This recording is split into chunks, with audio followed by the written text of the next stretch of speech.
became king after Nebuchadnezzar. His name was Belshazzar, and he decided to have a huge party and invite 1,000 royal guests. When they were eating and drinking wine, he told one of his servants to bring the gold and silver cups that his grandfather had taken from the temple in Jerusalem because he wanted everyone to drink from them. As all the guests and servants were drinking from the cups, they began to praise their gods. Out of nowhere, a person's hand appeared, and their hands began to write on the plaster on the wall.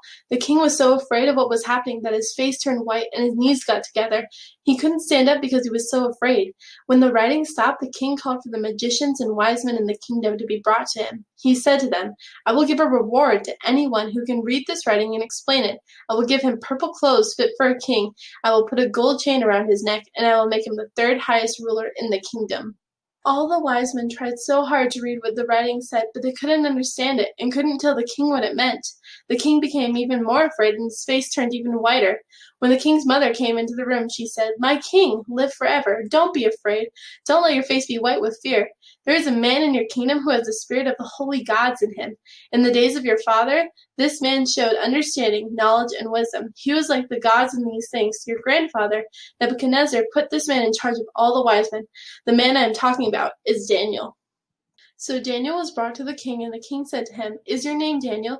Are you one of the captives my grandfather, the king, brought from Judah? I have heard that the spirit of the gods is in you, and you have heard that you are very wise and have knowledge and understanding.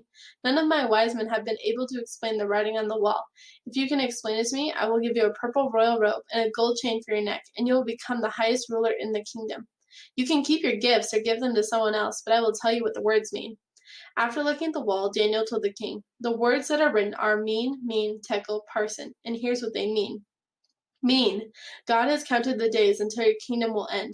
Tekel, you have been weighed on the scales and have found not good enough. Parsin, your kingdom is being divided. It will be given to the Medes and the Persians." Then Belshazzar gave an order for Daniel to be dressed in purple clothes.